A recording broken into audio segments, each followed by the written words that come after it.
Tonight, across the country, outrage. Protesters demanding states reopen their economies in Maine, Oregon, and Kentucky. It's in God's hands what happens to me and my health. This following Friday's protests. In California, defiance. In Laguna Beach, more protesters after a judge upheld Governor Gavin Newsom's order to close Orange County beaches. Let us have our state back. Enough. The move in response to these images from last weekend. Doctors horrified. Well, dude, it's good to see you, man. Yeah, you too. How you been?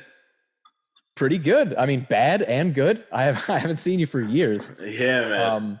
By the way, you're clearly dressed for someone who lives in Iceland, and I'm clearly not dressed like I'm in. Yeah, I mean, there's no snow, but yeah, you've got a plant and everything. There's no plants here, just bones and vitamin D deficiency. Right. It's just so it's basically like a cold, snowy kind of desert. Is that kind of what it is? It's like a dry, arid kind of place. I think I'm probably talking out of my ass, but I think it's the biggest desert in Europe. Oh, really? Okay. Yeah, that's pretty cool. I believe you. I mean, even if you're fuck it, let's trust it. Yeah. Yeah. I don't have a young Jamie that can, help us out on it. Pull that up. I'm not rolling that hard yet.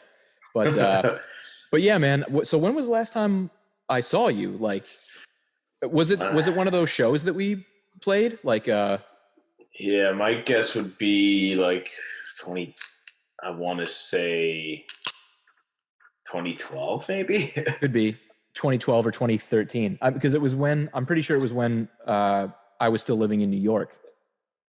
Yeah. And you were in Albany at the time, right? Yeah. So I graduated in 2013. So it must have been, something around there. Right. Yeah. And that was one of those like little not so super groups. It was like, let's take a couple people from this band nobody knows about and a couple people from that band nobody knows about. We'll have a super jam. Yeah, exactly. That's how it is in the jam world, though. A lot of tears. Yeah. Yeah, that's true. There are a ton of tears. By the way, I don't know if I showed you or if you heard or something, but I had Dan Kurtz on. Really? Nice. From the New Deal. Yeah. I've been listening to him a lot during this quarantine. Yeah. Yeah, they've got some. To the New Deal? Yeah, they put a couple of new live things, I want to say, or at least they recorded it kind of live style with their new drummer, who's apparently their original drummer. It's not the original. It's a different guy, but they seem to be really psyched about him. Oh, cool. Yeah. I mean, sounds great. Yeah. Yeah, it was such a trip talking to him, man, because that was like some of the people I've talked to are like definitely like I look up to a lot of these people, like for sure. But Dan Kurtz was just like he like hit me right in that like late teens, early 20s, like I'm really into music and like that was gonna be my band that I was gonna like be a missionary for and like tell everyone you haven't heard of the New Deal. Like that was them for me. Yeah, I hear you. And then, of course, I played bass. So Dan Kurtz was like the dude. And so at the beginning of the podcast, I even kind of told him, I was like, dude, before we get started, like, I need to get this out for a second. Like, I need you to understand that, like, this is like a fanboy moment for real. This isn't, this is nothing short of that. So like, blah, blah, blah. You meant all this to me and everything. But dude, it was awesome, man. There's so many little nuggets of wisdom that he gives you from like the time that we were all so hardcore about trying to make something work in that scene, and then he'll tell you something. He'll be like, oh yeah, I always did this. And you're like, I knew it. It's like these little theories that you'd validate them. That's cool, man. Yeah. I was at their last show. That was probably like 2015 or something. I'm not even sure.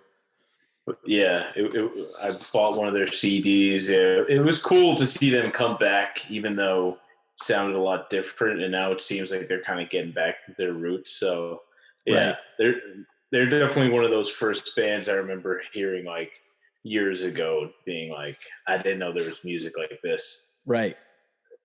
Yeah, totally. But yeah, so I guess what was the name of the band that you were in? Digital Dharma. That's right. Digital Dharma. And it was some of Digital Dharma and some of what permutation of of my band life was this. It was like one of like 4 like ridiculous sounding band names. I don't even remember. They all sounded awful. Yeah. Like every band had a terrible name. Yeah. Because even like the bands that everyone would look towards had terrible names. So it's like, Disco Biscuits, Humphreys McGee. I guess New Deal, that's a cool name. That's probably one of the few. Yeah. Yeah. It's the New Deal is a name that could have like, crossed over from like the jam band genre to like maybe just an EDM genre or something. Not only because of their playing, but also like, it doesn't sound like some, sarcastic hippie philosophy bullshit, thing. Yeah, exactly. Or something crunchy. Right. Yeah. Like Earth, Shatter or like fucking, something like that. Earth, I think. There probably is an Third Earth Shatter. Nature. Third Nature. That's pretty close to Earth Shatter. Yeah. Okay. And there's probably a something Shatter as well. But yeah, man, that was a weird like time. I mean, were you like when we were both doing that? Like, were you as like obsessed with it as I was? Like, were you just like, I want this to happen so much, or like, did you kind of feel like it was a joke at the time? No, I was in it 100%. Then it just, started getting more difficult. And it was like, perfect timing when I graduated and my band was in, a different area than my hometown. So it was kind of like we tried to make it work.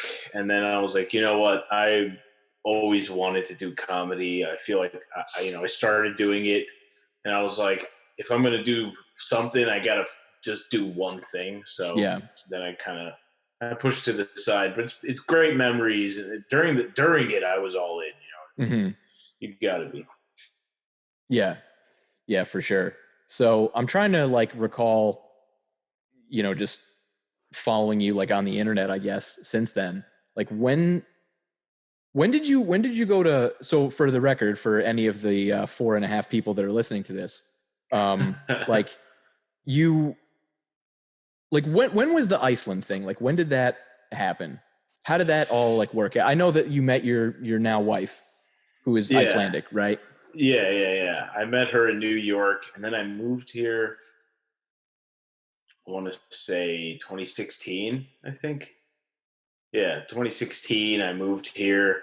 I moved back to New York in May, so about a year ago. And now I'm just here for the quarantine.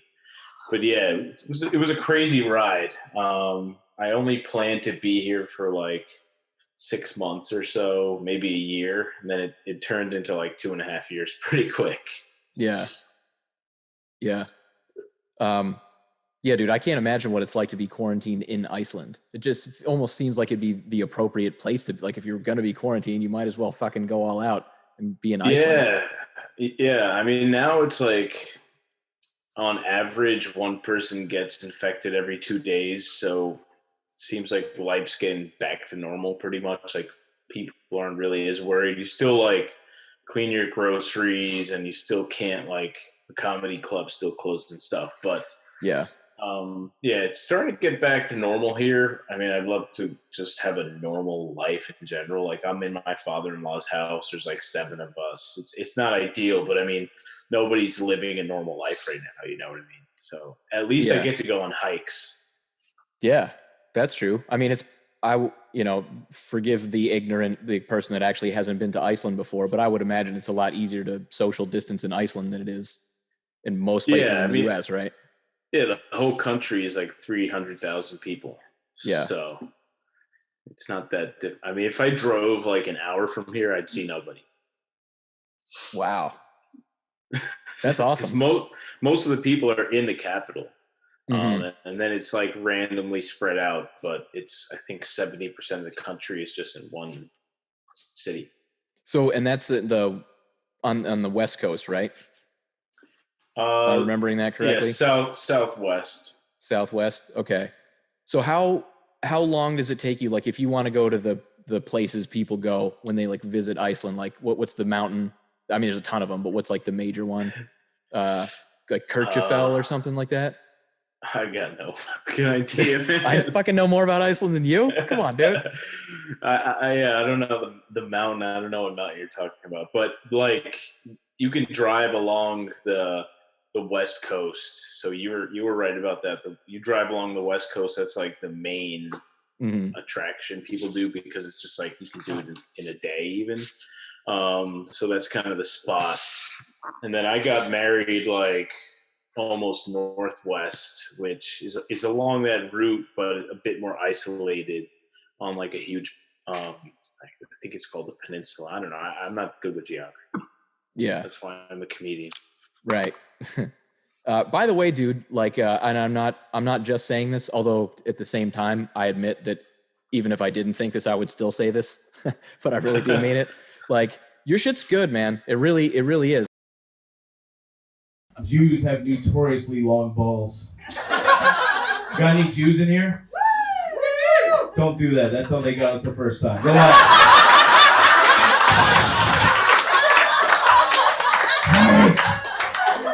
God damn. I'm trying to make a comeback. We've already got the media down. Yeah, so you know, Jews, we got long balls. Nobody knows why. I don't know if you have long balls, ma'am. I wasn't specifically pointing at you. She's like, me? Mine are tucked in, sir. Jews have long balls. It was like an evolutionary thing. I think we use them as weapons at some point. And it just stuck. You guys know what a bar mitzvah is, right? When a Jewish boy becomes a man, right? It's when they stop marking the wall for their height, start marking their thigh.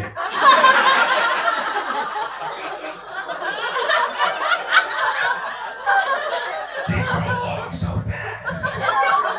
And dude, honestly, like, I have a really, like, I'm very critical of stuff like that. Like, there are so many times when, like, some comedian will get big or something, and I'm just kind of like, like, I don't know, like, clever, yeah, but like, yeah, I hear you. Certain things where I'm just like, I'm not trying to hate, but like, how does this person have like a special or that or whatever? And you know, granted, like, maybe, you know, you post the stuff online that's your best work or whatever, but there have definitely been like a few clips where I was like, dude, he's pretty good. Like, he's actually good and could legit make this happen.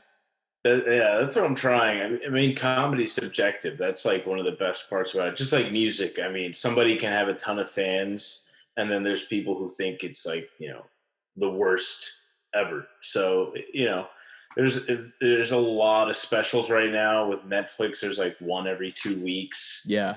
So there's a lot more of it. So it's easier to kind of see that stuff and be like, what is this? Like, it happens to me all the time.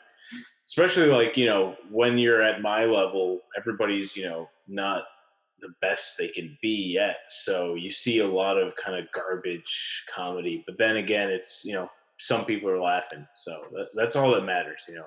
Yeah. And some people will like you. Right. Yeah, that's true. I think the same thing is true with like photography as well, as I've come to find now. That was kind of where my path has taken me. Where like, yeah, I mean, if you think about it, like it's almost better to not try to like get everybody, but to just figure out like what your specific thing is, if you can find one, and then just assume that like other people that also like that specific thing will, if you get, you know, it's like a teeny tiny little percent of people just need to like you, and you can have, you know, 1 million fans. Yeah, exactly. I mean, you don't want everyone to like you. It's not even possible. You're going to fail by doing that. Mm-hmm. Especially, you know, with comedy, it's all live, you know, so you're getting constant rejection on stage, and you're constantly trying to get gratification other than, you know, with music, for example, like we were talking about, you know, you work on a song in private for like ever, you know, you practice, you get better. So, you know, when you're going out, the first time you're going to play that song, you know exactly how it's going to go. Like, you know what I mean? It doesn't work like that with comedy. Like, you'll write something, but you have no idea if it's good until the first time you do it, and then you have to keep on doing it to get better. So it's a lot of give and take. And if you go on stage wanting everyone to like you, if you want every single person in the room to be dying of laughter. It's not possible until you have, your own fans, because they're coming to see you. So you know, like, they already love your jokes. So that's kind of when you get to that place, I think, where you can really become your best, because everybody kind of understands your type of humor because they're your fans. So you can really kind of just go for it. Yeah, that's a good point. I would imagine that so much of being good, or getting better at least, would have to do with like just confidence and just getting like less and less fearful and less giving a shit as to whether or not people are going to dislike you, right? Like that's got to be the biggest hurdle, I would think. Yeah, it takes forever. I mean, still, depending on where I am, it's still nerve-wracking. Like in New York, you're with the best people in the country.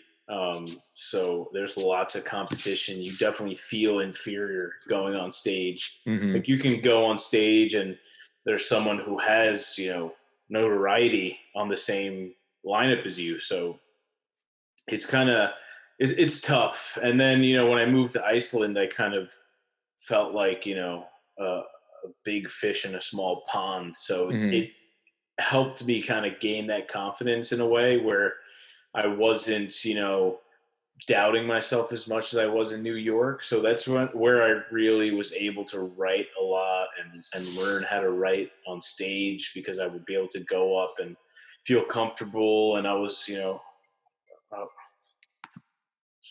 sorry, I got a FaceTime call. It's okay. You just looked a little panicked for a moment, because I can't actually see what you're looking at. It just went to the Zoom logo, and I was like, right. I don't know what's going on. So, I was able to like get into one club in Iceland, which is nice to kind of keep going on the same stage, because the less, the more comfortable you get with what you're doing, the less fearful you're going to be. You know what I mean? Yeah. Yeah. That makes total sense. What about like, I would think there'd be a big difference between like American comedy club, like audiences versus Icelandic comedy club audiences, or am I just overthinking that? And it's really like timing and like what jokes are, more like culturally like funny, or I don't know. Yeah, not really in Iceland. From what I found, it's also because the comedy club here, it's at a minimum of 50% tourists. So you kind of have like a worldwide thing, which is also great because, when I first started in New York, a lot of my jokes were about New York, like, oh, I'm on the train, because you're learning how to write. You don't know what you're doing. So you have to use your surroundings, or at least that's what I did. And then when I was in Iceland, I was like, all right, nobody here is from anywhere I'm from. And that's when I learned how to talk about myself, which when you write mostly about yourself, it kind of works anywhere. You know what I mean? Because you're not really trying to harp on, hey, we all experience this. You kind of like talk about you can make fun of yourself, and then you can also like use that to think about common experiences that, there's stuff, it doesn't matter where you're from, everyone experiences it, But when I did 3 shows, where was I? In Sweden, and it was a lot different there. Like they would not talk to you. Like a lot of mine is like working with the crowd. They were just really? like nothing. And man. Did a lot of clapping instead of laughing there, which is also kind of that's weird. Strange. Yeah. Yeah. Clapping. Like, I don't even know. That would be I almost feel like that'd be more disarming than like getting booed or heckled. It's like clapping. Yeah, what? I mean, a lot of it that's is the best. timing. The best this is going to be is you clapping. if they boo, you go, okay, I didn't tell a good joke. I'll try again. If they clap, you're like, this is the apex of the next hour is claps? Yeah, I mean, I've never been booed. I think booing is probably worse. Right. At least clapping, you're like, all right. Nobody ever clapped when they hate something. Right. Yeah, that's true. So you weren't like super confident in Sweden, or like would you do it again, or was it like too weird? I'd definitely do it. It was a lot of fun. That was interesting for me because it was the first time I was doing, well, not the first time, but I guess the second third country I was doing it in, and like not home. So it was kind of weird. And I was only there to do stand up, which was my first time being on the road for stand up. So, it was interesting to just like, you have nothing to do during the day but wait for your show. You have that 1 hour at night. So you spend the whole day kind of thinking about the show. So it puts you in that comedy mindset. So everything you're doing, your brain is like already one step ahead of you on turning it into a joke, or right. Or you just like kind of collect it in the side of your head without knowing. And then when you're on stage, it just comes out, which doesn't, that only happens when you're kind of on the road. You know what I mean? Because you have nothing to do during the day. All you're doing is waiting for the show. So your mind is like always kind of rolling on the comedy stuff. It's interesting. Yeah, that's pretty cool. My like knee-jerk reaction when you first said that, I thought that would be bad, actually. That was my first thought, was like, I don't know if that I want that much time, because I feel like I would infect some odd thought or thinking into what I knew to be my routine, like almost like, I don't know, being like over-analyzing it or something, because I have the time to do it. Yeah, that's the insecurity though, if you've got your whatever length set, hours set, and it front to back, you're not really over-analyzing it, especially if it works. So right, you're kind of thinking of new shit. When last summer I was on the road for a month, just traveling through the Midwest doing shows, and there was like some 16-hour drives, and all you could do is kind of think about the jokes, and you also get tired of your jokes, so you really want something new to say, because you go to a new audience that's never heard your jokes.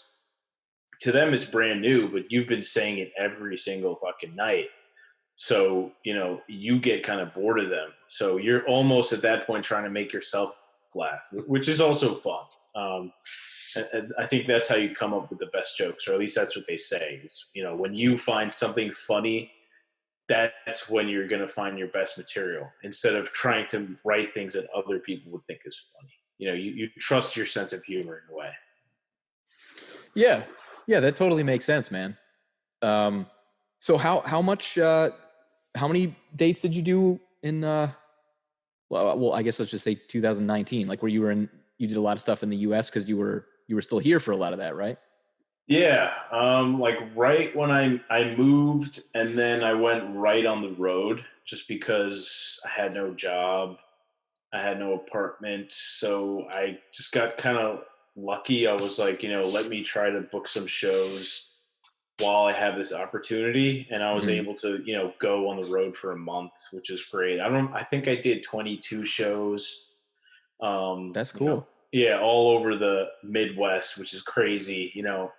Like some really small town in Iowa. I remember I got all the way as far as there, and it was like they have nothing to do there. The show was sold out. The people have babysitters that, they were there to just have the time of their lives, which you don't see in New York City, because there's a comedy club on every corner. You know what I mean? You only see that in the small towns where there's nothing to do, so those were the best, man. I mean, like, those crowds are awesome.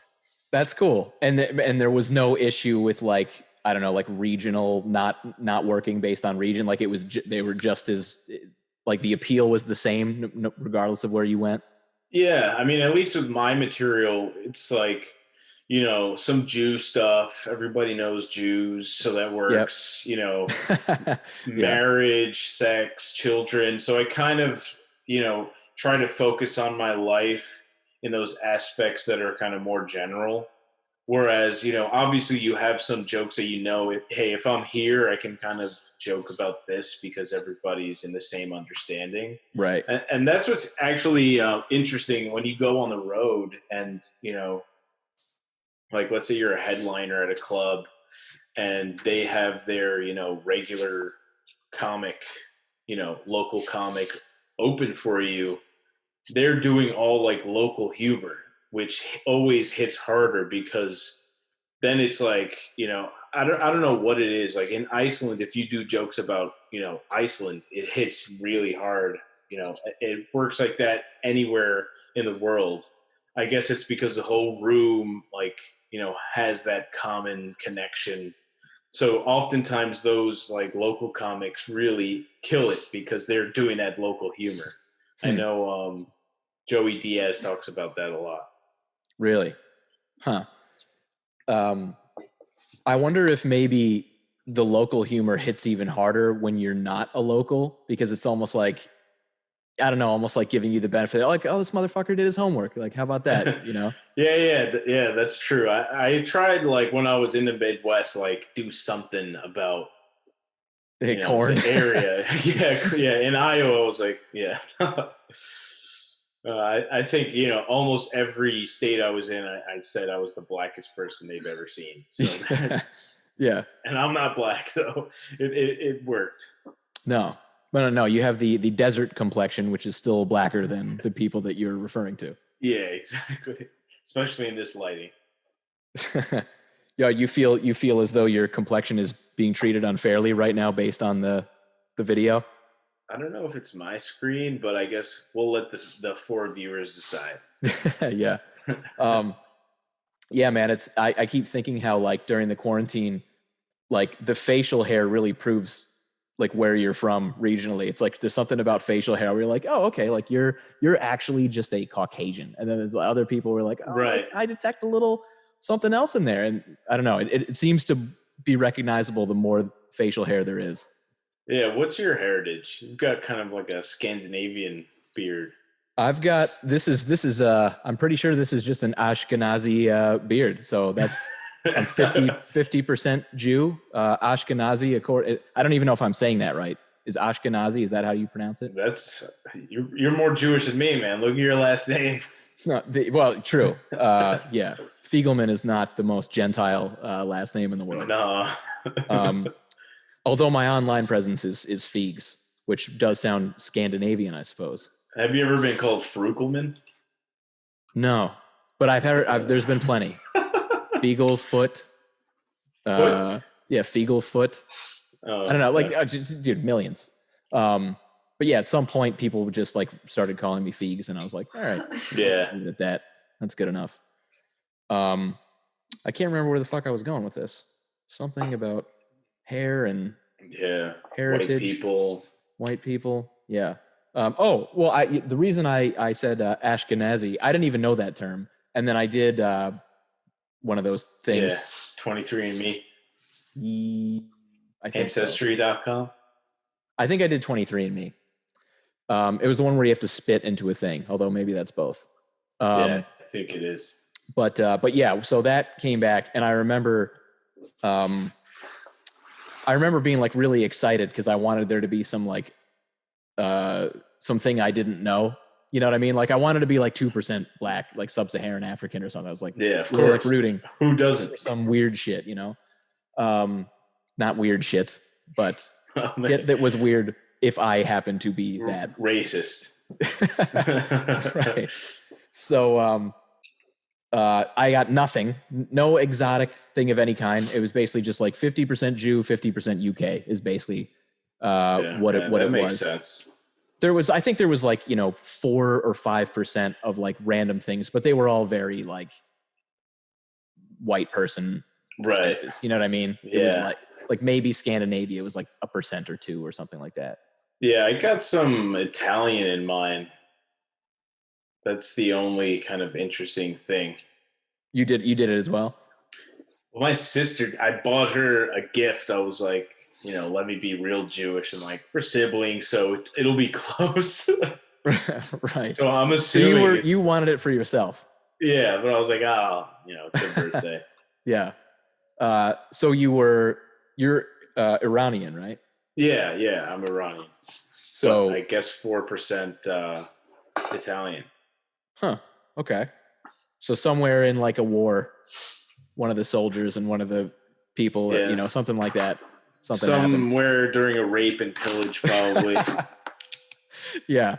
Yeah, you're probably like the ninth generation after the rape occurred or something like that, you know? Yeah, hopefully further down than that. Yeah, hopefully like 150 or something. Yeah, I don't want to be 9 generations away from rape. What threshold is okay? What's the one where you can go, I'm not concerned about this anymore? This is risky territory, man. I don't know, Even 100 generations. Even for the comedian, huh? Yeah, oh yeah, you got to play it safe, man. Yeah. Is it do you notice a lot of that kind of thing in Iceland? Because I know I always hear comedians talking about that in the U.S. and many seem to be just fucking annoyed by the fact that they constantly have to mind their tongue because some group of people are going to be upset about it. Like, does that affect you? I mean, who cares? I mean, if it's funny, it works. That's pretty much how it goes. Like with my comedy, I say whatever I want to say as long as it's funny. I mean, you're always gonna run into some problems. I mean, in Iceland, I did a show once. I used to do this joke about the Icelandic language, how it was like made by Vikings, and because there's no rules. And then one part of it is, about how Vikings raped and pillaged. And then there was some huge like feminist group on Facebook kind of talking about me. No shit. But, it doesn't make any sense. I mean, Vikings raped and pillaged, like right. It's a historic event which took place. Yeah, exactly. It was like they were just mad because I used the word rape, which I think is stupid. Right.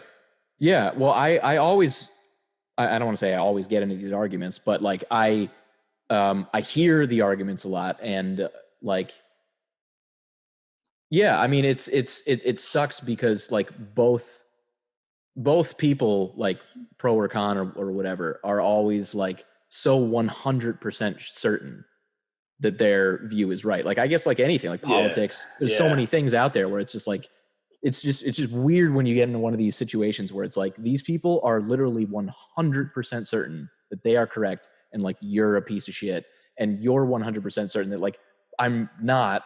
I can't exactly explain why, but I know that I'm not a piece of shit. I know that I'm not being a shitty person. You know what I mean? It's just a weird argument, I mean, if you're at a comedy show and you hear something you don't like, just leave. You're allowed to leave. You know what I mean? If you go to a movie and you see a rape scene, you know what I mean? Like you can leave. Are you gonna, shit on the entire film industry because of one movie? It doesn't really make sense to me. Now, there's some gray area when it's online, just because, especially on Twitter, because you're reading it and some tone and context is lost. But I think in a comedy club, it just makes no sense. You know what I mean? Yeah. I never really understood it myself because, like, I don't know. I've been a fan of like offensive comedy, I guess, if you want to call it that, like since like forever. And I always felt like when I watch it, and I'm going to definitely go Louis C.K. here because I want to know your opinion on the whole situation. But like, like, first of all, there's the idea that Louis C.K. just suddenly is this guy. And it's like, dude, this has been his brand since forever. Like, he's always been that guy. But like, I always remember with him and like with Chappelle back in like high school and stuff, like giving them the benefit of the doubt, but not even like being cognizant of giving them. It's not like I said to myself, I have a decision to make here. Was this bad or is this okay? I'm going to go with okay. I just sort of knew, like I would hear the joke and I'd be like, I know that he's not this horrible person that thinks these horrible things. Like you could just tell by the context and the tone of voice and everything. It's like, clearly, if you were to only take this as like, he said this thing that's offensive, I'm done with you. That like, it never occurred to me to think that way. No one had to tell me to think a certain way. I just I heard it and I just knew. And I wonder like, what the fuck is going on? Why are people construing these things so differently? Yeah, because you're not a woke idiot. You just watch a comedy special and you're like, oh, comedy jokes. That's the whole thing of a joke. It's like, it's designed just to make someone laugh. It's not, some type of speech. You know what I mean? It's literally just for laughs. Like, I don't get it at all. I mean, the whole Louis C.K. thing, I mean, I guess it's fucked up, but does it have anything to do with his career? I don't know. I mean, I think it was, you know, he used to be my favorite comedian. His last special, I know one just came out, but before that, I thought it was pretty bad. And then right after you didn't like it? No. I think it was called 20 something. Yeah, which one was it? Was it the one where he was kind of in like the middle of that room? What was it, like MSG or something? Yeah, he was wearing a suit. Oh, he was wearing a suit. There was one or two where I remember thinking, and it wasn't the most recent, but it was like maybe the 2 ones prior to that or something. I'm not totally sure. Where I thought that. I remember, same with you. It was like, dude, he is funnier than anybody. And then I don't know, it just seemed like there was the momentum kind of slowed a little bit. Like it was still funny, but it just I mean, he was didn't doing have that. A new hour every year, which is just insane. I mean, nobody does that now just because of how crazy it is. And they watched Louis C.K. do it. You know, he was killing it. And then, you know, he lost his momentum, like you said. So it doesn't make sense. It's not necessary. I mean, it worked for him. That's what really, you know, took him to the top. But, you know, it's quality over quantity. You know what I mean? Like people are down to wait, you know, an extra year for your new special if it's going to be better than the last one. You know what I mean? Yeah. Yeah. And I mean, a couple of his earlier specials were like, I mean, they're all time. They're like maybe like the best hour of comedy or in that conversation, like ever. Yeah, some of them were so good, dude. Yeah. I think 3 of his are probably in my favorites for sure. Mm-hmm. There's I mean, some of his bits are even like, I remember this one time I was on LinkedIn when I was like, you know, at a like salary job. And like there was some, I don't know, like sales and marketing group that with like a ton of members on it. And like, you know, some like, you know, senior vice president of sales, some huge company like posted this thing and it was like a Louis C.K., like one of his bits. And he was trying to describe how, you know, like how well Louis C.K. was able to sort of like take the audience under his wing and in his thought process and like, you know, get them on this journey with him or something. It was very true. But I remember thinking like, there's no way that any ordinary comedian would be able to transcend, you know, from comedy to this idea of like them having this, I don't know, like psychological command over a group of people. Like you wouldn't go there unless he was like an all-time great. Oh, for sure. I mean, you can't be great if you can't do that. That's kind of, if you look at every great comedian, they have that ability to, you know, take a topic that not everybody's going to be on board with if you just say the premise and the whole, you know, process of that joke. You know, Bill Burr is a great example of that. You know, he says the most fucked up premise and then he gets everyone on board by just the way he writes the joke and he brings them along. You know, you can't be great without having that ability. I mean, obviously that's subjective. I mean, there's some comics who people think are great, but don't do that. But, you know, I think you can't be a great comedian if you can't, you know, bring the audience into something that they didn't think was going to be funny or they weren't on board with when you first said it. You know? Right. Yeah. The all-time great moments, I think, are the ones where the person has that, should I be laughing? And I can't stop laughing. Like those kind of moments. Oh, that's the bullseye, you know? Yeah. The thing that the guy had posted was the one, it was the one where it's like, it has like a first, second, third kind of beat. And like the first one is, it's the of course, but maybe bit. Yeah, I remember that? I remember that one? I gotta rewatch his specials. It's the one, I'm not gonna fucking do it right, but like it's the one where it's like, you know, of course, kids with peanut allergies could be saved, and we need to come up with something so that it's horrible. They're gonna die. And then he has that, you know, that pause, but maybe, you know, kids with peanut allergies are supposed to die. And, you know, it's like, and then each time it gets more and more like, and I think the third one is like, of course, slavery is horrible. Like I think it's something like that. And then you can feel the audience go like, oh, this, you really, but and then he says, hey, I had you were on board with dead kids dying of peanut allergies. Like you can't, you can't boo-hoo me now or something. And it was like, it was just that foresight to know I'm going to say this and they're going to react this way. And then when I say this, they're going to react this way. And so I'll just accuse them of this pride. And it's like, oh my God, dude. Yeah, it's just so good. That's from just, doing the same material over and over. And then after a certain period of time, everybody's going to respond this way. One of the best at doing that was Patrice O'Neal. He had this one joke in one of his specials where he like got the audience to kind of finish his joke. I'll try not to butcher it.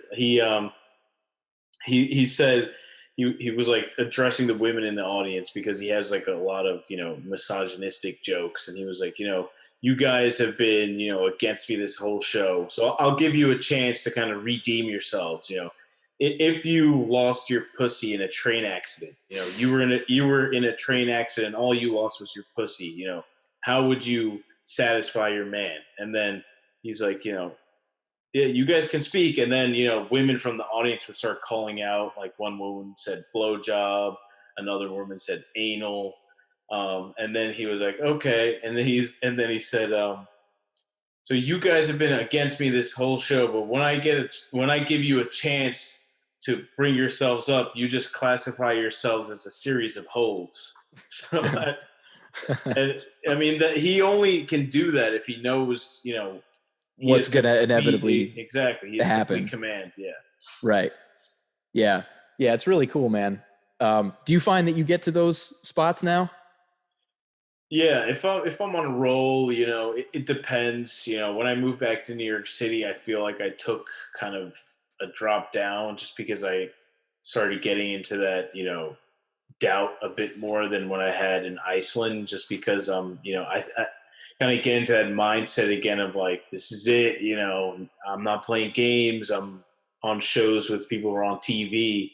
So I started to doubt myself a bit more. Whereas, when I was doing, 4 nights a week in the club in Iceland, same club every night, same 10 comedians, nobody has any credits, so it's kind of like you don't think about anything else when you're on stage, which that's the ideal moment when all you're thinking about is what you're doing. So right. Your brain gets like 3 steps ahead of yourself. When you're in that position where you're kind of doubting yourself, you're thinking about the next line of the joke. Whereas when you're really on a roll, you can be thinking, it's so strange. You can be thinking about, something completely different while you're saying the joke.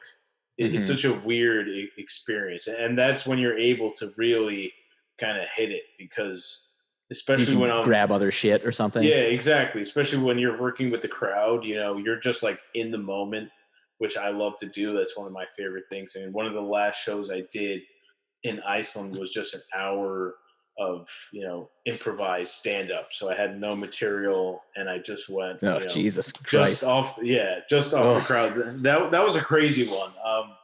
So it was like my last show. So I was like, I'm going to go for it big. I booked like Hard Rock Cafe. It's like a 500 seater. I did like a month of, marketing and all this crazy shit. And then, the show comes around and it's the first nice day in like 2 years. Like it's been just like raining and just like nothing. It was like a first like actual summer day.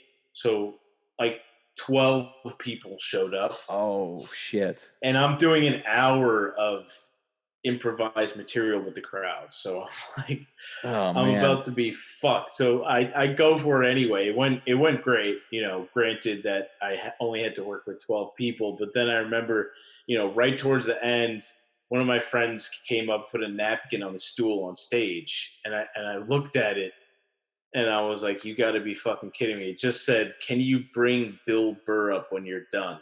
And I was like, and I was like, what the?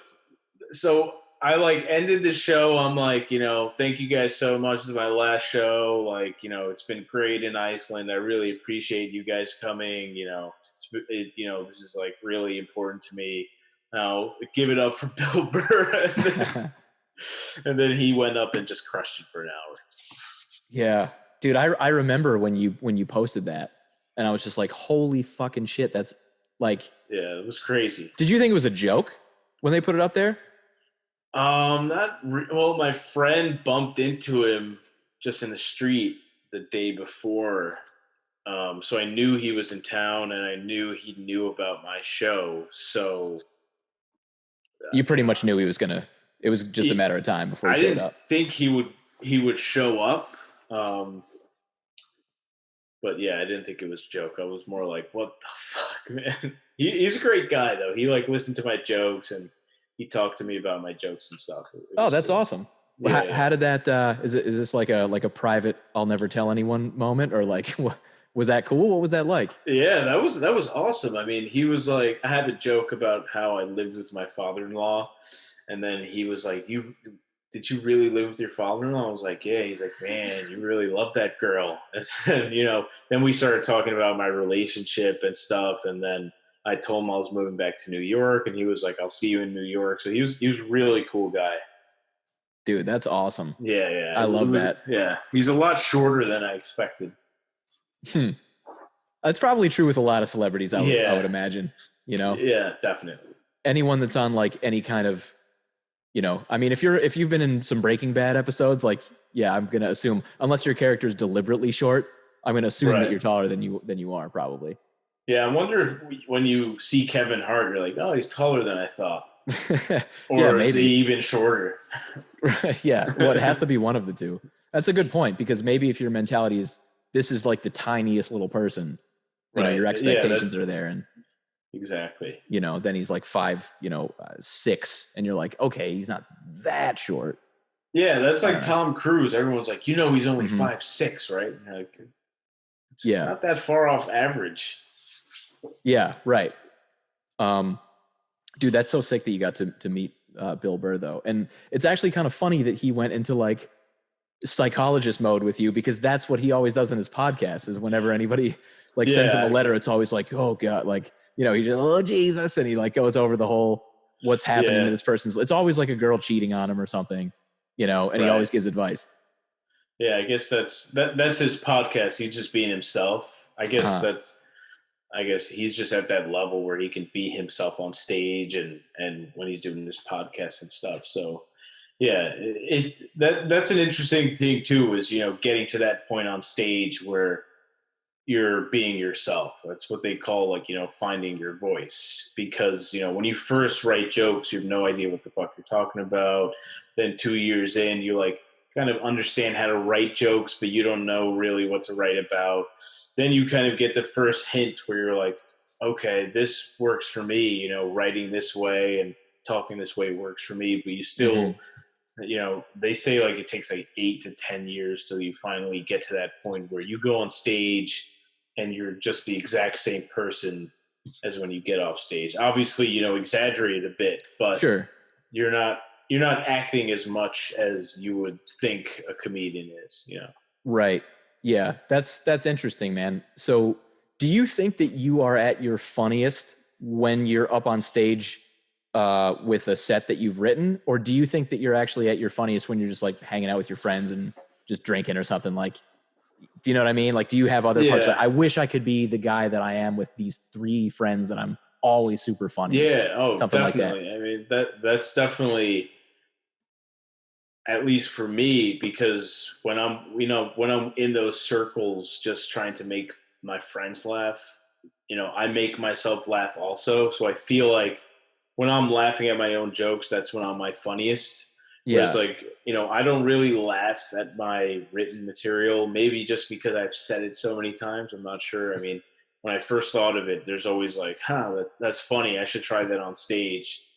But then, when I'm doing crowd work, that's got that same element where, I don't know what I'm going to say next. So I find myself laughing a lot with the audience. Not a lot, not like Crystalia or anything, but laughing because it's also surprising me what I'm saying. So it's also like, unexpected for me. So that's why I love doing crowd work so much, because it's just,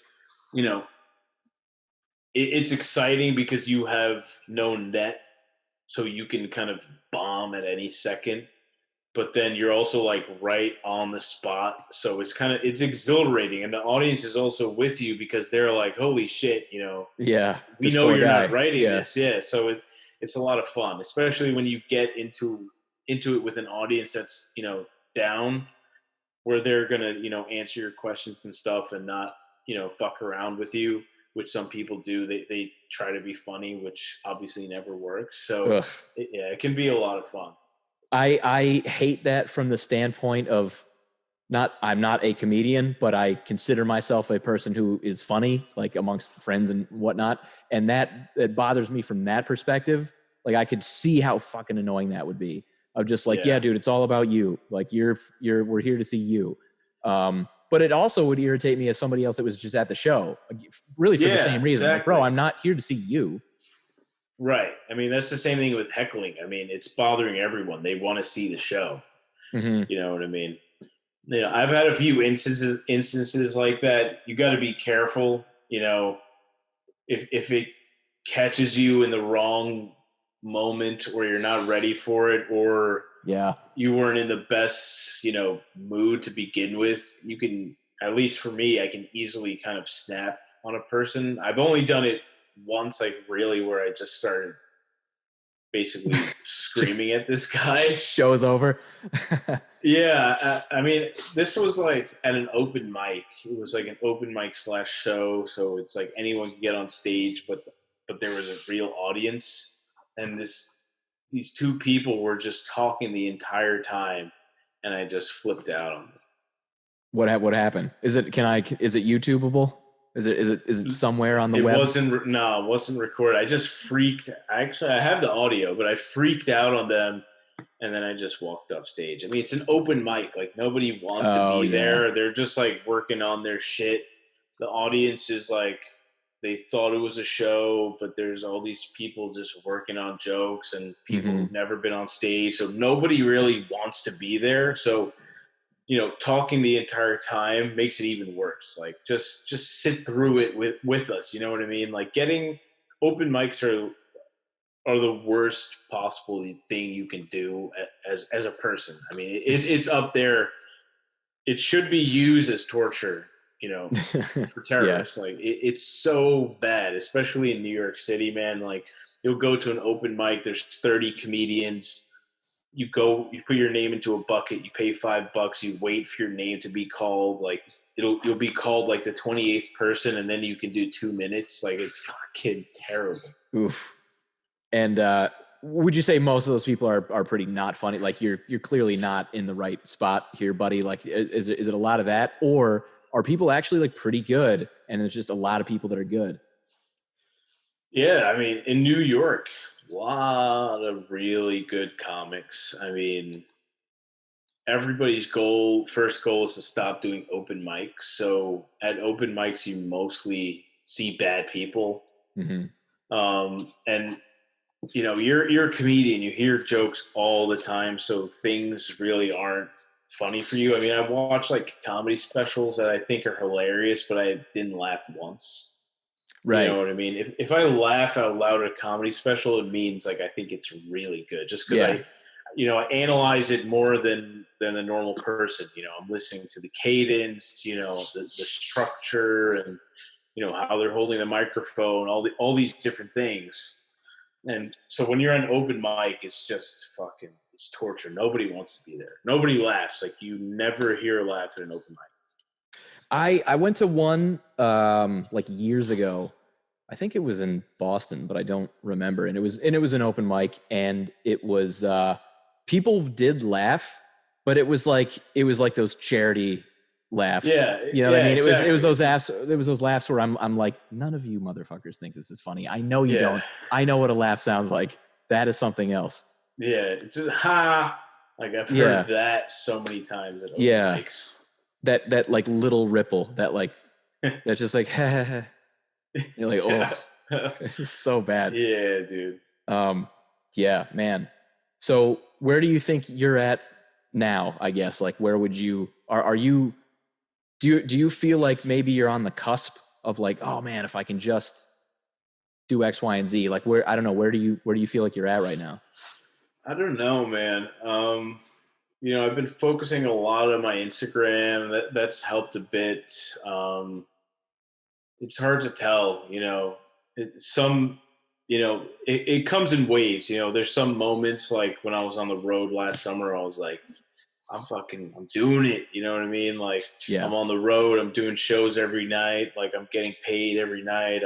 I'm in paid hotels and everything, then you go back and you have like 2 shows, it comes and goes. I feel like, I have goals. Like, that's what it's all about. Like, don't just shoot for the stars. You got to have those like levels. So my next thing is really trying to just get into, more clubs in New York, just kind of get in more with people. I think that's one of my weaknesses is, making connections in the comedy industry, just because, I start to feel insecure when I'm talking to people that I think are really funny and I think are, way better than me. I feel like, why would they need to talk to me? Which is something I got to work on.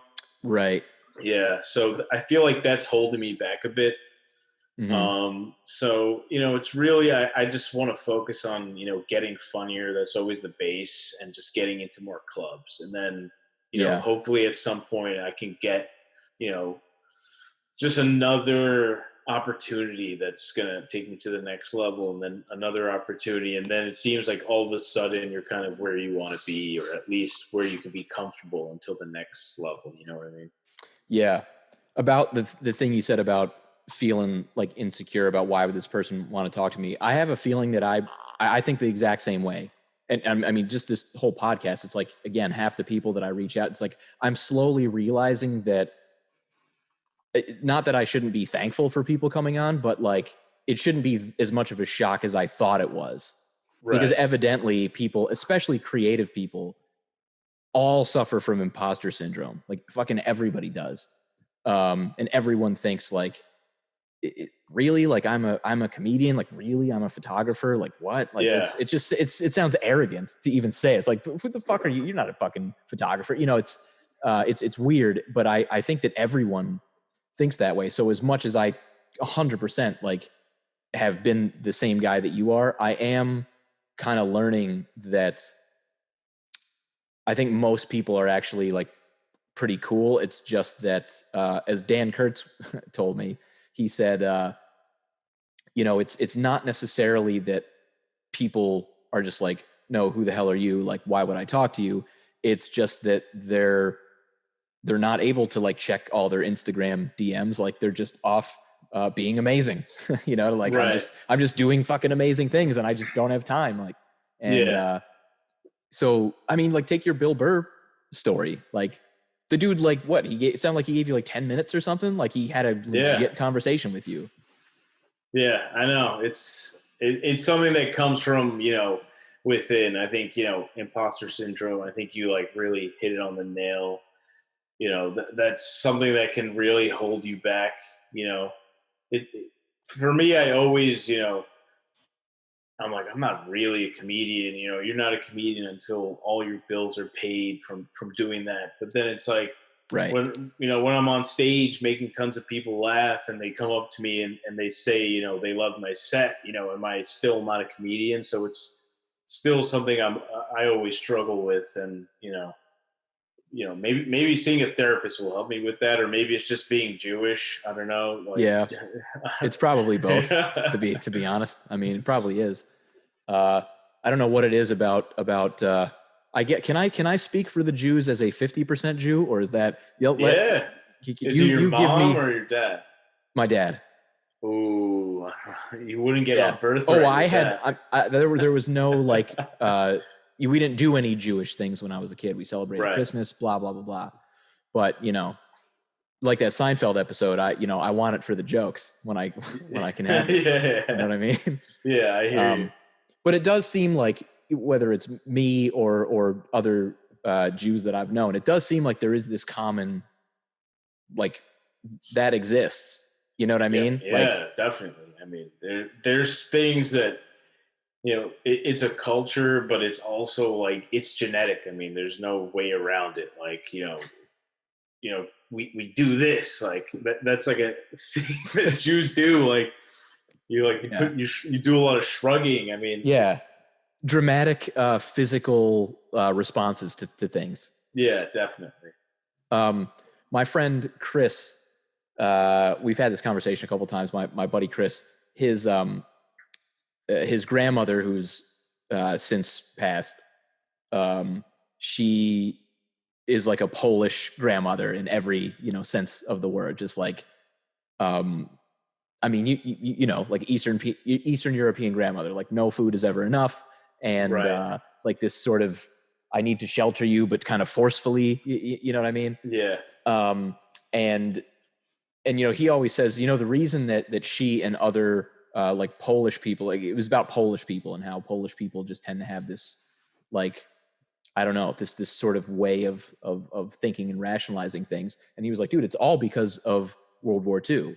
And since World War II, like, they were crushed so horribly in World War II that it's become like a generational, like a lesson in how to live. Like, you have to save everything, and you have to, and he's like, dude, it's all from World War II. And like, it maybe, I suppose, diminishes like a little bit each time. Right. Unless you kind of look back to history to that talk makes about sense. I mean, they say there's something, like when a mom is pregnant and she has like something traumatic happens to her, it can pass on to the genes of the child. I mean, I'm also probably talking out of my ass there, but it sounds legit. It could be. I'll give you the benefit of the doubt for this one too. I don't remember, what was the first one that I don't remember. It was like the first 2 minutes. Biggest desert in Europe. Yes. Yeah, we're gonna fact check both of these things for sure. Jamie will pull that up. Yeah.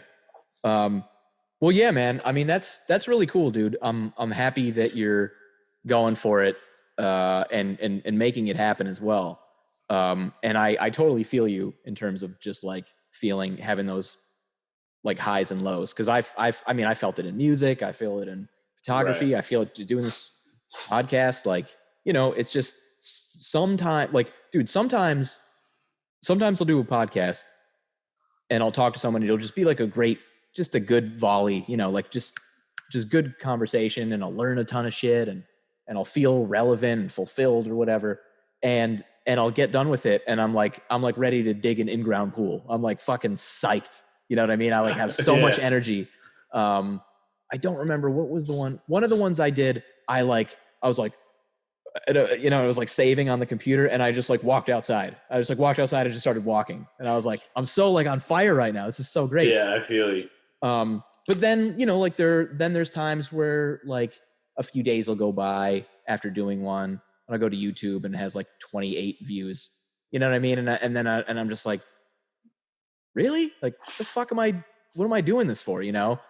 And then, but usually when I'm talking to people, I always feel really good about it because it's fun, and I would have liked to have done this anyway. Yeah, I know what you mean, but it's that need for validation. I think all creative people have that, and Jews have that. So it's like it's double whammy. Mm-hmm. When you're a creative Jew, you want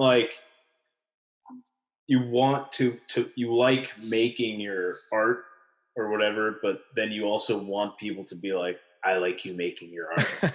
I know. It's narcissistic. I fully admit that. Yeah, definitely. And I wonder about that sometimes. Like, what level of narcissist is, Adam? Because I think there's a spectrum, and I think I hit it to some capacity. I guess maybe the difference between myself and maybe someone who's like a fucking problem is that I'm like aware of it. That's probably you have to at least know, like, man, point. Why am I doing this fucking thing that I do? Or like, why am I getting, like, you don't deserve that. What do you fucking think you deserve this for? So I don't know. I do think that there's a little bit of weird, I don't know, narcissistic component in just wanting people to like you for shit that you do. Yeah. I feel like that isn't that just part of art? I don't know. Unless there's people who are like, I'm going to make this and then it's just for my eyes only. I but there think are people that are like that though. Maybe yeah, I guess that's you're right. less so with comedy for sure. Because I just made That's myself laugh. impossible. I'll tuck myself in and go to sleep now. Yeah, here's my joke. Yeah, I recorded it and only I watch it.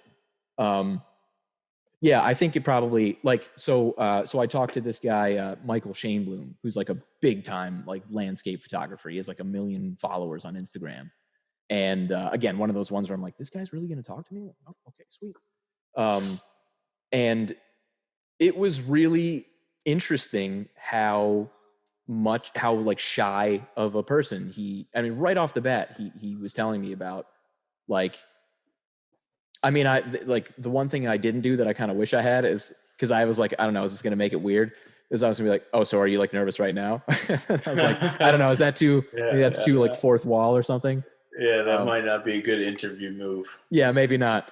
So I didn't. But the point is, I mean, he's like people like I even told him I was like, dude, I hope you realize that like other photographers that want to just like he's one of these people where it's like he just gets to travel and take photos, and then he makes money for a number of ways, either doing photography workshops or selling prints or, getting commercial shoots for some company where he shoots. I think he did some time lapses for like one of the Super Bowls. Like that's the level that he's at. Damn. The fuck was I going with this? I don't even remember. The point is that he, having all this like success and everything, it didn't seem to change his like confidence level really all that much. Like he gets he admitted that he was like a super awkward guy and everything. And so I don't know, I feel like probably photography has more of those kind of people maybe. I feel like you always think like, oh, when I'm here I'll be good, but then I think when you get there you still have that hint of like there's someone still above me, you know what I mean? Like I could still go higher. Yeah, that's probably true. So it's like, yeah, you have 1 million followers and you do these big things, but then you look at someone else who's, doing bigger than you. So you can still have that kind of imposter syndrome where you're like, well, I don't have 20 million followers, Yeah. What am I? Yeah. I wonder if it just never goes away. Like, does The Rock have imposter syndrome? like that dude just like, who doesn't like that guy? You know what I mean? Yeah, even if you don't like him, you fucking like him. When he walks up to a boulder, he's like, I'm The Rock. Yeah. Like, yeah. And I think that guy has some crazy amount of followers on it. Like he might even be like one of the like highest, like top 3 or something. I think he has like 100 million followers. That's insane. Yeah. Yeah, imagine like the ability that you could have to just change like the landscape of things if you had 100 million people following you.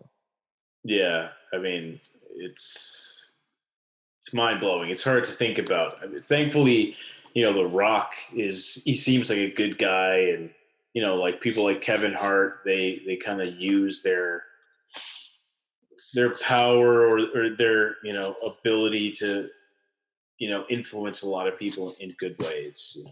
Yeah, for sure. I can't honestly say that I would be necessarily it would be for the best if I had 100 million followers, because it's like I would just get bored and spout off some shit and then be like, oh, 900 people fucking threw themselves off a bridge today, and I'm like, somehow we trace back to me. People with 100 million followers usually have a staff, so there's always someone who's like, yeah, we're not posting that. Yeah, that's probably, well, not everyone that's famous necessarily have people preventing them from posting on Twitter. Yeah, that's true. That's quite true. So when are you planning on coming back? You're coming back like, I don't know. As soon as this is like over? Yeah. Is that the plan? Yeah, there's no flights or anything. So my flight got canceled. So we're just kind of waiting it out.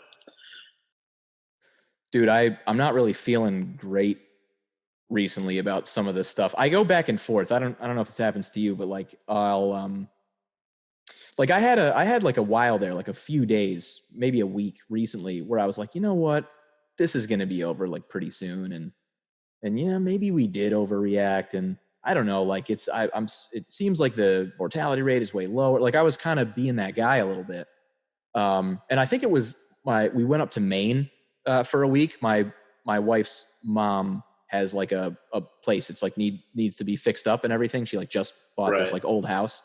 But we were just like, screw it. Like if we can, if it has running water.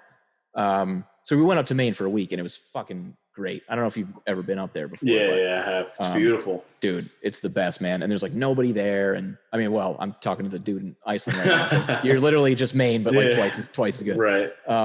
But anyway, so it was fucking great being up there. And I noticed that one of the reasons I think that it was so great is because I just wasn't listening to anything. Like I was just doing fun shit. I was taking photos and I was doing podcasts and it was just this creative thing for like a whole week. It was awesome. Yeah. And then I got back and so I was kind of getting into that zone and I came back and then I started hearing some of the new shit where it's like, what was the one today that one, expert on this, the guy that was on the Joe Rogan podcast like a couple of months ago. Yeah. He was on some mainstream network recently and he was basically like, look, pretty much like 70% of Americans are going to get this, just is what it is. And what I think he said, we're in the second inning of a 9-inning baseball game, and he basically was like, you can pretty much count on there being like multiple like strains or multiple whatever, like bounce backs or whatever you call it. And he was like, there's going to be at least one in end of summer, early fall, maybe in the winter. And like there could quite possibly be several. And I'm looking at that and I'm just like, it's a weird spot to be in, dude. Like there's no clarity. And it's just like, is this it for a year, 2 years? Like, could that happen? Yeah. The unknown is really the scariest part, and like the complete shift of normality in your life, it makes it even more difficult because you're like, I just want a normal life. Like, when's it going to be over? I just want to know, like, what's the day everything's going to go back to normal, and nobody has that answer, So yeah, like almost nothing is scarier than the unknown. That's why so many people fear death, because you're like, is everything just over? Like, what the fuck? Yeah. So I feel you on that. I mean, I definitely go back and forth. I'm more of like, when's it going to be over? Just because I kind of want to go back and be in my own home and stuff. Yeah. But are you in New York or aren't you in Philly? I'm in Philly. I'm in Philly. Yeah. I've been going up to New York more recently for like shooting and stuff. And because I've like, same thing with you. I'm just trying to make a lot of different photography connections and things. And of course there's a ton of people up in New York. And I actually, I was supposed to go up there like right at the beginning of April with a couple of time lapsers that are like, well-known time lapsers, and we were going to like work on some shit. So I missed out on that. I've missed out on I mean, every gig has been canceled, probably same with you, Yeah. Like everything that I was working on, even stuff like, where there wasn't necessarily like a monetary thing happening. There wasn't necessarily like a deal or whatever, but like, having conversations with people where I was kind of like, I could see where this could end up, and let's kind of just keep that going. And you know what I mean? Like those kinds of feelings where like, oh, this could really, for a number of reasons, this could be a good thing. And you kind of wonder, like, no one's doing shit, now when we kind of start opening up again, is it going to feel like I'm like cold calling this person to say like, remember we were kind of having a relationship sort of? Yeah. And it's I know like, what you mean. And then it's just like, I don't know. It's too, because if somebody did that to me, I'd kind of be like, oh, right. Yeah. What were we talking? Like it wouldn't have that rhythm and that optimistic feeling anymore.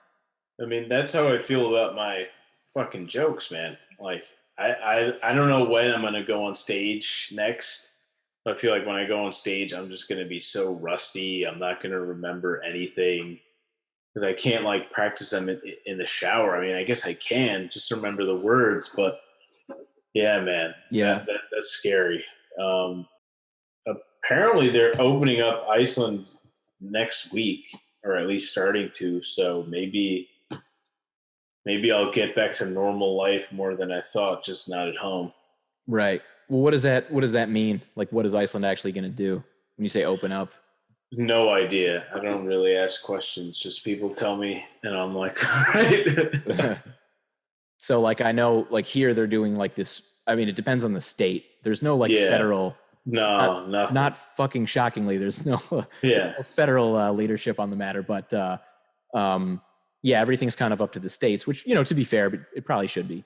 But everything's like this phased approach where it's like, oh, as of this date, you know, these people that, you know, cut down trees and like, you know, hardly see any, like you can go back to work, but you know, you have to wonder like the final thing is obviously like, oh, can I go to could I go to like a sporting event, which just seems so far away, dude. Yeah, that's going to be one of the last things, man. I think concerts and just anything of that capacity is just any event really with a decent amount of people. Like the idea, it's very odd to me because it wasn't, I mean, all this shit just happened so fast. Like it wasn't a couple of months ago. Like probably the beginning of March, no one was freaking out yet. It really all started when the one dude in the NBA got it. That was like that was like the hatchet for like everyone went to like red alert. Do you remember that? Who was that? No. It was oh Jesus, I can't remember who got it. I remember Tom Hanks got it, and people were like, Tom Hanks. Shit, anyone can get it. Right. Yeah. Like not Tom Hanks, fuck you 2020. It was like that was the thing. It was oh man, I'm not gonna remember his name, but anyway,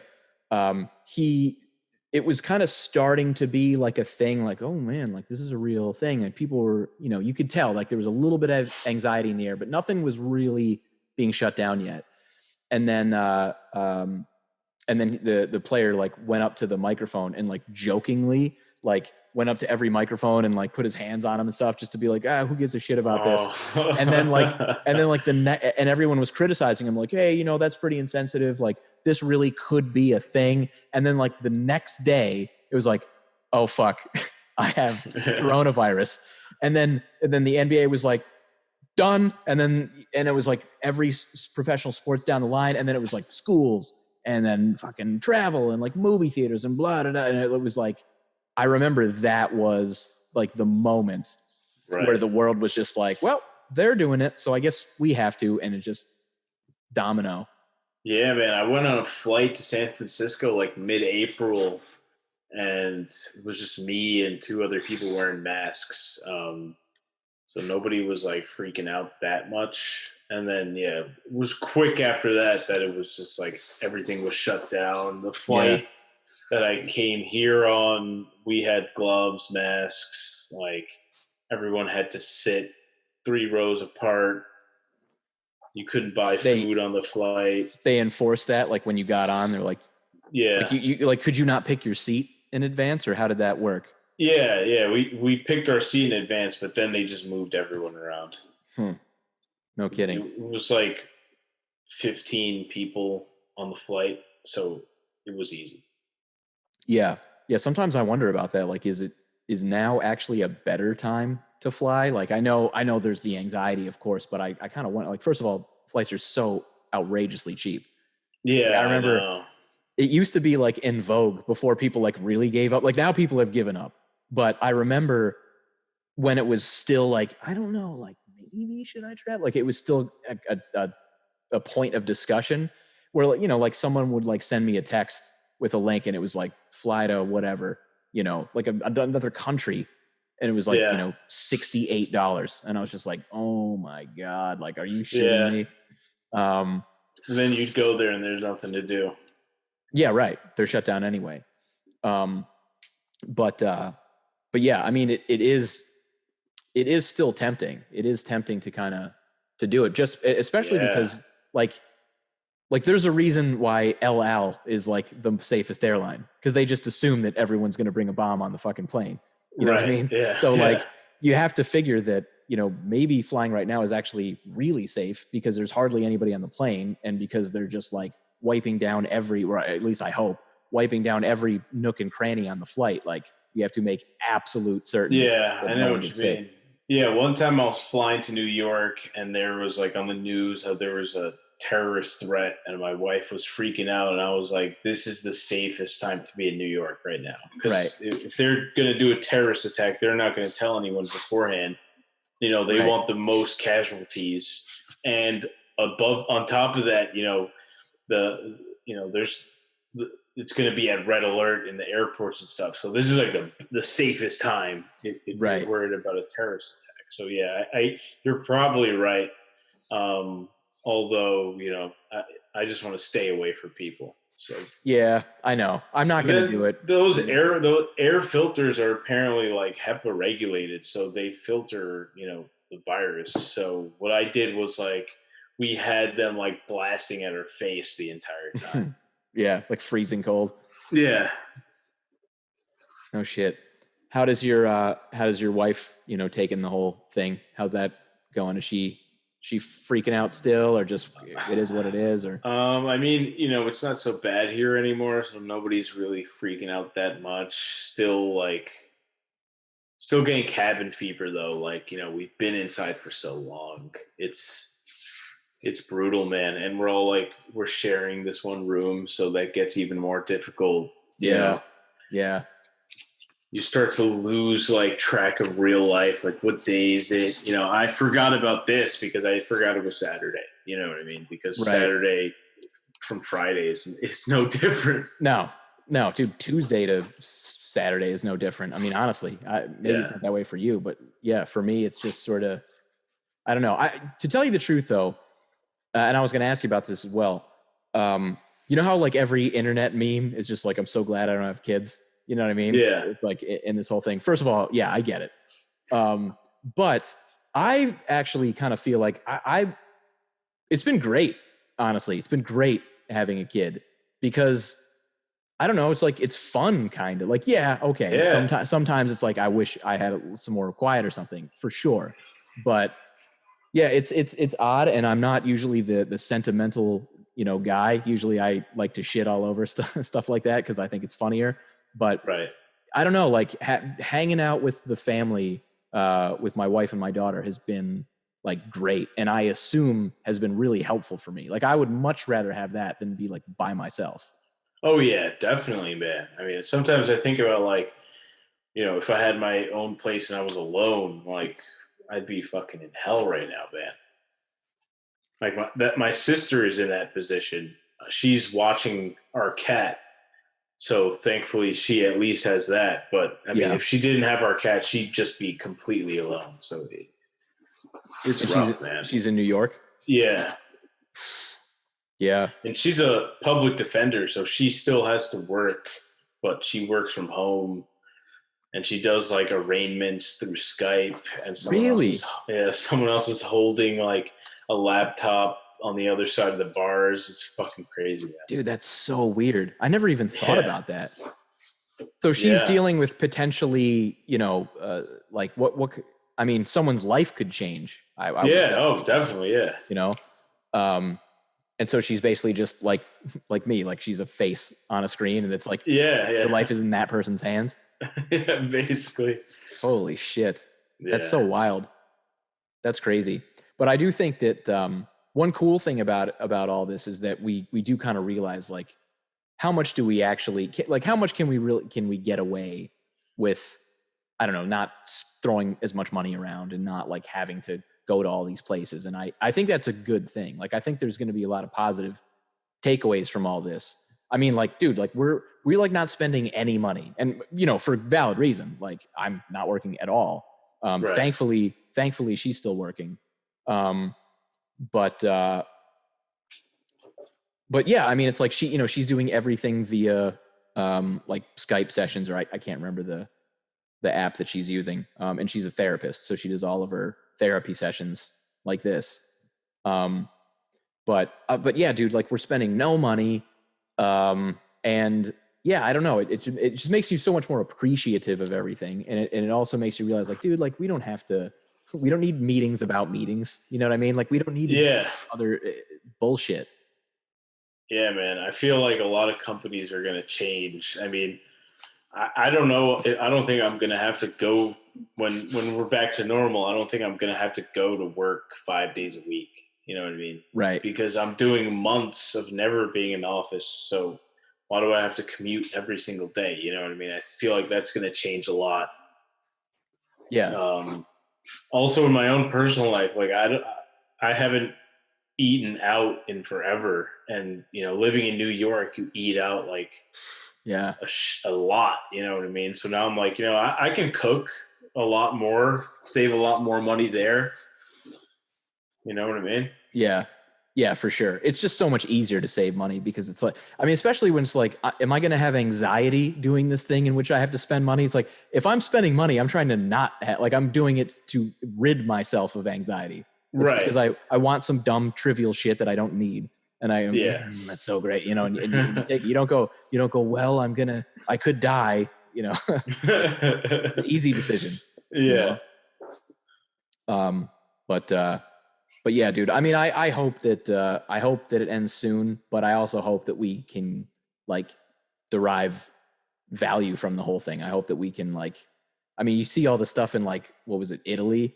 Like in Venice, where they're like, oh yeah, Venice, like the fish are coming up now. And like, you can see LA, like there's no like smog in LA. And it's like, that's fucking cool.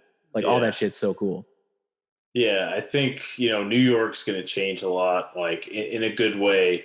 You know, just like every time there's some crazy event in New York, they're like, all right, let's prepare in case this happens again.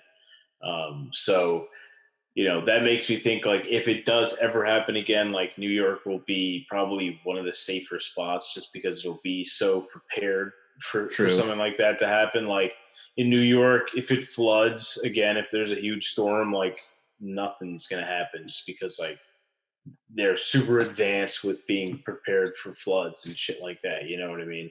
Right. So are you guys all going to move back once you can get back, or are you going to sort of half be Iceland and half be New York? Yeah, I mean, my wife's in school, my son's in school, you know, I work, so we're paying rent. So we got to go back. Yeah. You know what I mean? Yeah.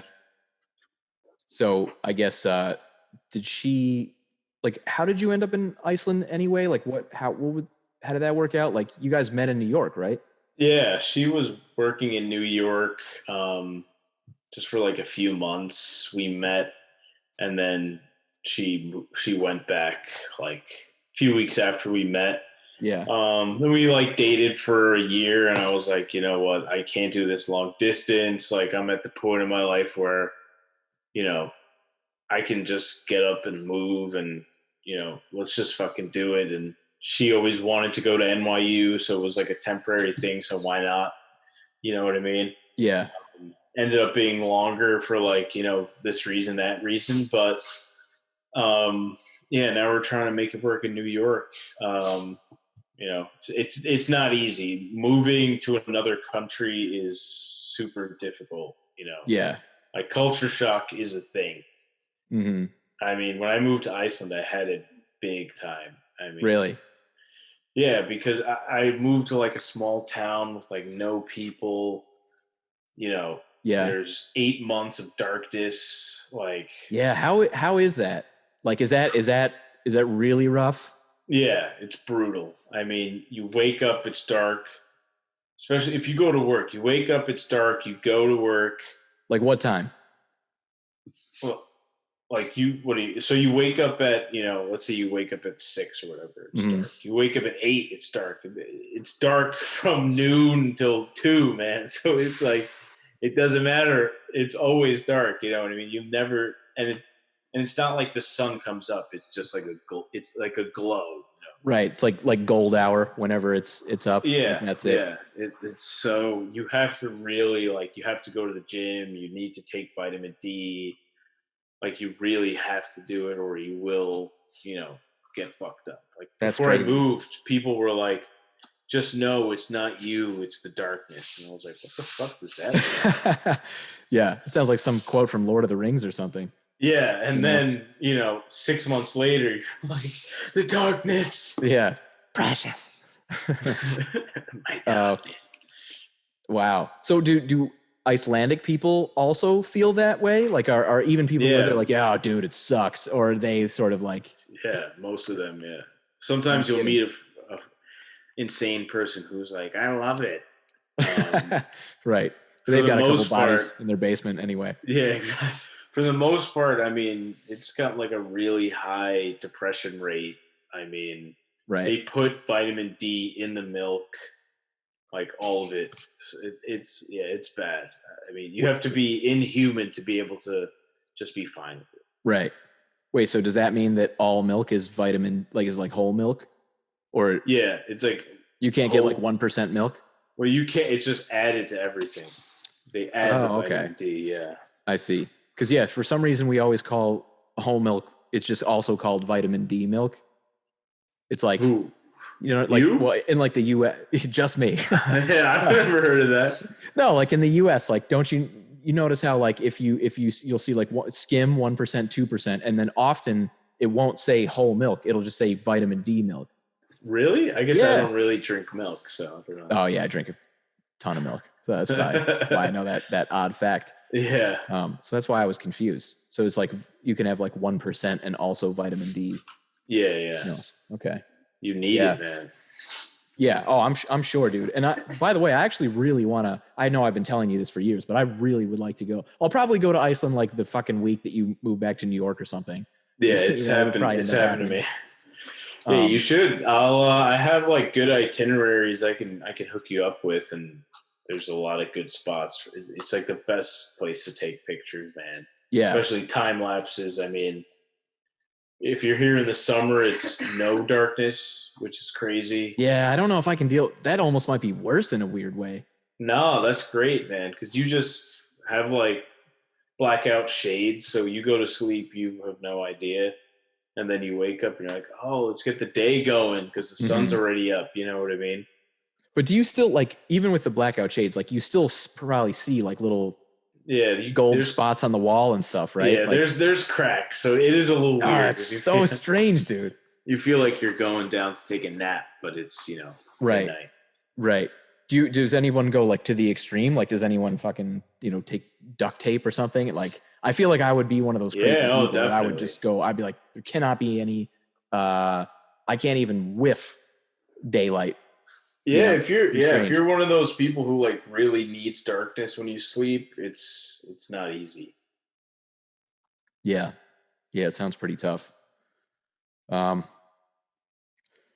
anything that you want to like, I don't know, promote or any like, you doing any like online shit or anything? Not really. I mean, mostly my Instagram, just at Aaron Zarabi. That's where I've been putting my stuff, doing skits and putting my stand-up up there. So that's kind of the best place to go. Eventually when I do shows, the schedules are always posted there. But for now, I won't do any IG live shows. So don't expect that. Yeah. Why not? That sounds, it just sucks. Sounds terrible, man. Yeah. You need because you're just doing it to yourself. Yeah, exactly. Right. Yeah. Hey, man, from the jam band world to it's like you need the audience. You need the audience for the improv. It's funny that it worked out that way, dude. Because it's probably fair. Like if you were as into it as it sounds like you were, back to the jam band days. Like, I mean, they're not that far apart, I guess, in terms of like that, definitely hitting that nerve or whatever. Yeah, especially when I do the crowd work stuff, it's all about just, rolling with it and thinking on your feet and, kind of doing some jazzy shit. So it all comes from the same kind of area of that brain. Yeah. Are you playing anything lately? Like you play any drums now and again or anything?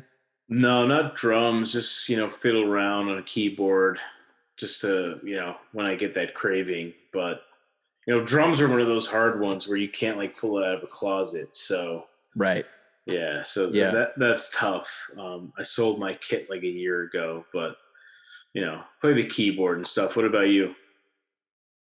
Not much. And it sucks. I genuinely feel very depressed about it sometimes. Like really really feel badly about it because it's like, yeah, I'm hardly doing anything. Yeah, because you're focusing on the photography, so it's like, yeah, well, it's like I am, but the weird thing is that I'll always feel like more of a musician, and maybe that's not true, but I'll always feel like in terms of like, you know, everyone knows stuff that they're just like naturally really good with and confident at. Yeah. And music, I'm not even saying I was like the best musician, because like I wasn't that great of a musician, but it's like something always just made sense with music, just inherently, with I never had to like learn how to read music or anything. It was just like, if you were to just give me a couple of phrases in a row, I'm like, yep, I got any bass line you want. Like I've got it. You know, it's like that. It was so quick and simple for me. And photography was always like interesting, but I never really felt like that much of like a visual artist so much. So I feel like with photography, it's kind of just like learning how to do it and then enjoying it and then getting better, which, you know, that probably can still play. I'm sure there's plenty of people that have, you know, made money or whatever with that kind of approach. But yeah, it doesn't instinctively, it feels like I'm ignoring this part of me that like I wasn't supposed to ignore. Yeah, I know what you mean. It could be, you know, from, you know, most people when they start playing music, it's, you know, at a younger age.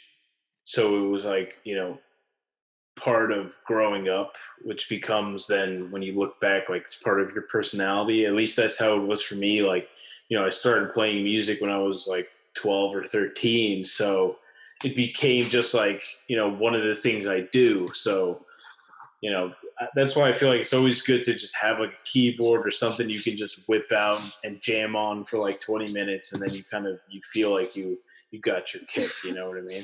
Yeah. By the way, dude, I remember like before you started doing comedy, like you had some pretty good like video stuff, if I'm remembering correctly. Yeah, I did video editing for years. I don't really do it anymore, but yeah, no, you were decent at it. I remember you had this one, I think it was like your reel or something, and it was, I don't remember all the clips on it, but there was this one clip of this guy like slicing something, like some food.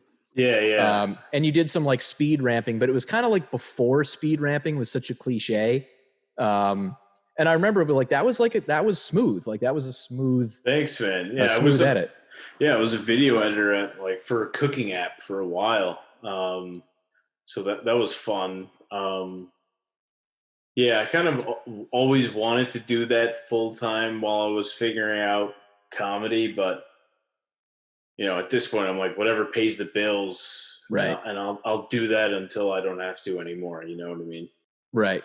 So you're saying if tomorrow someone approached you and was like, I want you to be my sexual slave, but I'll pay you, you know, $500,000, you just say, all right, screw comedy and video editing. This is my thing for the near future.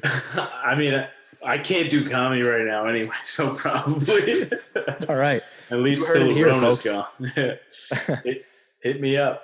Yeah. All right. Yeah, I'll flash your phone number on there. Sounds good.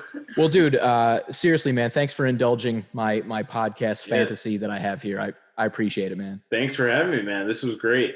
Yeah, dude. Anytime.